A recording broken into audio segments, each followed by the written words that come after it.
ভোতকোশি নদী, তার একপাশে নেপালের রসুয়া, আরেক পাশে চীনের তিব্বতের গায়রং বন্দর।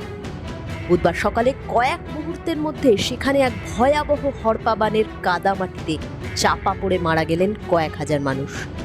দূর থেকে দাঁড়িয়ে বান আসতে দেখা মানুষও বুঝতে পারলেন না কখন তারা কাদামাটির তলায় সমাধি হয়ে গেলেন। নেপাল ও চীন দুই প্রতিবেশী দেশের সীমান্তবর্তী এই এলাকায় এই ভয়ঙ্কর প্রাকৃতিক বিপর্যয়ে বিভিন্ন দেশের কয়েকশো পর্যটকও নিখোঁজ। চীন ও নেপালের মধ্যে বাণিজ্যের জন্য অত্যন্ত গুরুত্বপূর্ণ তিব্বতের গায়রং বন্দর সকাল 9:30 নাগাদ নদীর বয়ে আনা কাদামাটিতে সম্পূর্ণ ঢাকা পড়ে যায় বন্দরের একটি বড় অংশ।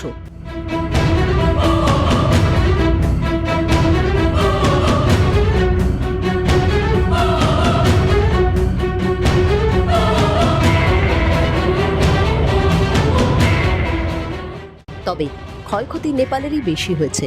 কাদামাটিতে ঢাকা রসুয়া জেলার তিমুর ও শ্যাব্রুবেশি ভেঙে গিয়েছে 13টি জলবিদ্যুৎ প্রকল্প।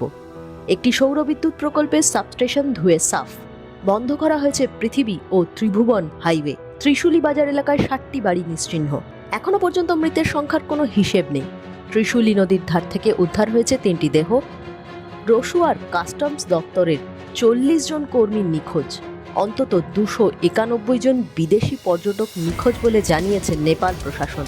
এর মধ্যে রয়েছেন আমেরিকা, ইংল্যান্ড, অস্ট্রেলিয়া, নেদারল্যান্ডের বাসিন্দারা। অন্তত 105 জন ভারতীয় পর্যটক নিখোঁজ বলে জানানো হয়েছে। নেপালের ভূকম্প গবেষণা দপ্তরের অনুমান, বুধবার সকালে নেপাল তিব্বত সীমান্তে বড়সড় ভূমিকম্প হয়, যার ফলে ভোতকোশির একটি উপনদী সম্পূর্ণ বন্ধ হয়ে যায়। সেই জল উঁচু পাহাড় থেকে একসঙ্গে ভোতকোশিতে উপচে পড়ায় 3 দশকের সবথেকে মারাত্মক হড়পাবানটি আসে নেপালের রসুয়াতে।